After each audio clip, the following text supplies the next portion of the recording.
क्या आप जानते हैं महाभारत के पांडव और कौरव, जिनके नाम आज भी इतिहास में गूंजते हैं, उनके कुल के प्रथम पुरुष कुरु का जन्म कैसे हुआ था?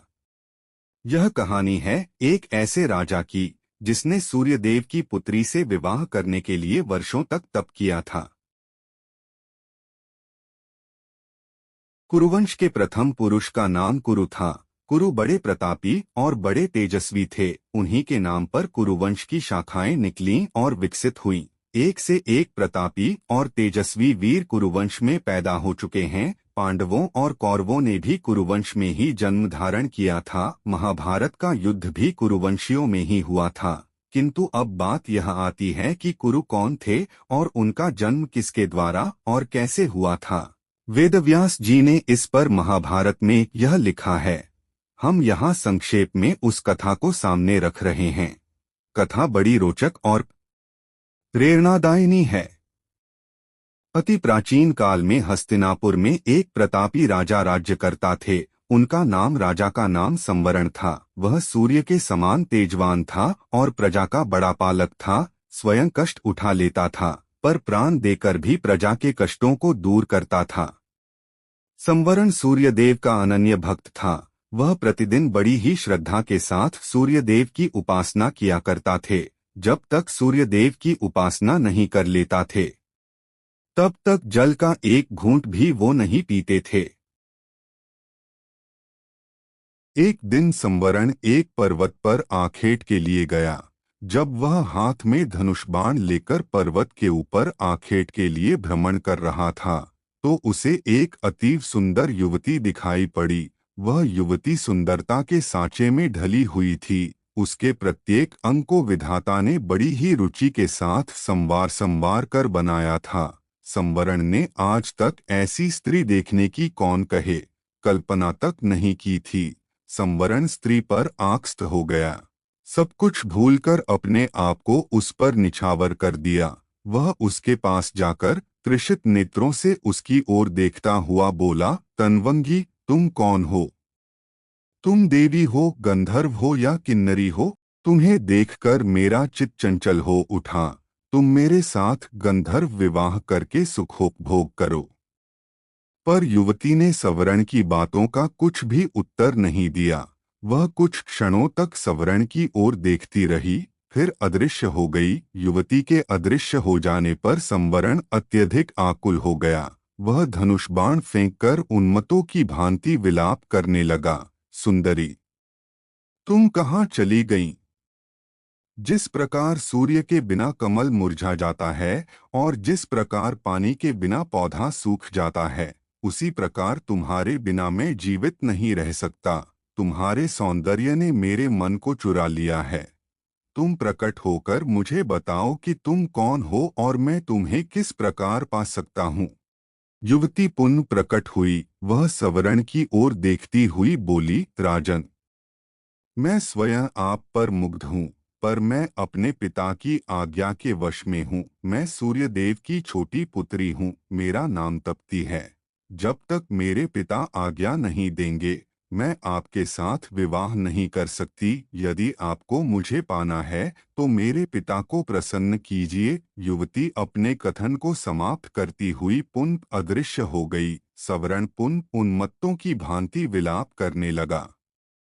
वह आकुलित होकर पृथ्वी पर गिर पड़ा और तप्ती तप्ती की पुकार से पर्वत को ध्वनित करने लगा। संवरण तप्ती को पुकारते पुकारते धरती पर गिर पड़ा और बेहोश हो गया। जब उसे होश आया तो पुनः तप्ती याद आई और याद आया उसका कथन, यदि मुझे पाना चाहते हैं तो मेरे पिता सूर्यदेव को प्रसन्न कीजिए। उनकी आज्ञा के बिना मैं आपसे विवाह नहीं कर सकती। संवरण की रगों में विद्युत की तरंग सी दौड़ उठी। वह मन ही मन सोचता रहा। वह तप्ती को पाने के लिए सूर्यदेव की आराधना करेगा। उन्हें प्रसन्न करने में सब कुछ भूल जाएगा। संवरण सूर्यदेव की आराधना करने लगा। धीरे धीरे सालों बीत गए। संवरण तप करता रहा। आखिर सूर्यदेव के मन में संवरण की परीक्षा लेने का विचार उत्पन्न हुआ। रात का समय था। चारों ओर सन्नाटा छाया हुआ था।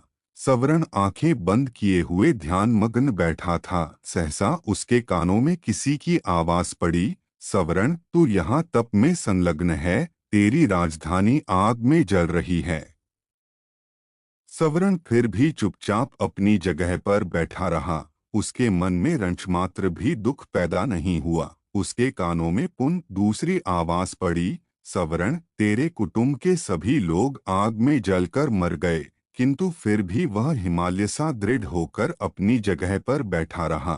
उसके कानों में पुनः तीसरी बार कंठस्वर पड़ा, सवरण तेरी प्रजा अकाल की आग में जलकर भस्म हो रही है। तेरे नाम को सुनकर लोग थू थू कर रहे हैं। फिर भी वह दृढ़ता पूर्वक तप में लगा रहा। उसकी दृढ़ता पर सूर्यदेव प्रसन्न हो उठे और उन्होंने प्रकट होकर कहा, सवरण मैं तुम्हारी दृढ़ता पर मुग्ध हूँ, बोलो तुम्हें क्या चाहिए। सवरण सूर्यदेव को प्रणाम करता हुआ बोला, देव मुझे आपकी पुत्री तप्ती को छोड़कर और कुछ नहीं चाहिए। कृपा करके मुझे तप्ती को देकर मेरे जीवन को कृतार्थ कीजिए। सूर्यदेव ने प्रसन्नता की मुद्रा में उत्तर दिया, सवरण मैं सब कुछ जानता हूँ, तप्ती भी तुमसे प्रेम करती है। तप्ती तुम्हारी है। सूर्यदेव ने अपनी पुत्री तप्ती का सवरण के साथ विधिवत विवाह कर दिया। सवरण तप्ती को लेकर उसी पर्वत पर रहने लगा और रागरंग में अपनी प्रजा को भी भूल गया। उधर सवरण के राज्य में भीषण अकाल पैदा हुआ। धरती सूख गई, कुएं, तालाब और पेड़ पौधे भी सूख गए। प्रजा भूखों मरने लगी। लोग राज्य को छोड़कर दूसरे देशों में जाने लगे। किसी देश का राजा जब राग रंग में डूब जाता है तो उसकी प्रजा का यही हाल होता है। सवरण का मंत्री बड़ा बुद्धिमान और उदार हृदय का था। वह सवरण का पता लगाने के लिए निकला। वह घूमता घामता उसी पर्वत पर पहुंचा जिस पर सवरण तप्ती के साथ निवास करता था। सवरण के साथ तप्ती को देखकर बुद्धिमान मंत्री समझ गया कि उसका राजा स्त्री के सौंदर्य जाल में फंसा हुआ है।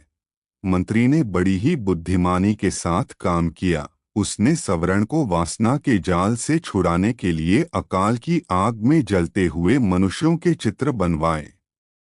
वह उन चित्रों को लेकर सवरण के सामने उपस्थित हुआ। उसने सवरण से कहा, महाराज मैं आपको चित्रों की एक पुस्तक भेंट करना चाहता हूँ। मंत्री ने चित्रों की वह पुस्तक सवरण की ओर बढ़ा दी। सवरण पुस्तक के पन्ने उलट पलट कर देखने लगा। किसी पन्ने में मनुष्य पेड़ों की पत्तियां खा रहे थे। किसी पन्ने में माताएं अपने बच्चों को कुएं में फेंक रही थीं। किसी पन्ने में भूखे मनुष्य जानवरों को कच्चा मांस खा रहे थे और किसी पन्ने में प्यासे मनुष्य हाथों में कीचड़ लेकर चाट रहे थे। सवरण चित्रों को देखकर गंभीरता के साथ बोला, यह किस राजा के राज्य की प्रजा का दृश्य है। मंत्री ने बहुत ही धीमे और प्रभावपूर्वक स्वर में उत्तर दिया, उस राजा का नाम सवरण है। यह सुनकर सवरण चकित हो उठा। वह विस्मय भरी दृष्टि से मंत्री की ओर देखने लगा। मंत्री पुनः अपने ढंग से बोला, मैं सच कह रहा हूँ महाराज, यह आपकी ही प्रजा का दृश्य है। प्रजा भूखों मर रही है। चारों ओर हाहाकार मचा है। राज्य में न अन्न है न पानी है। धरती की छाती फट गई है। महाराज वृक्ष भी आपको पुकारते पुकारते सूख गए हैं। यह सुनकर सवरण का हृदय कांप उठा।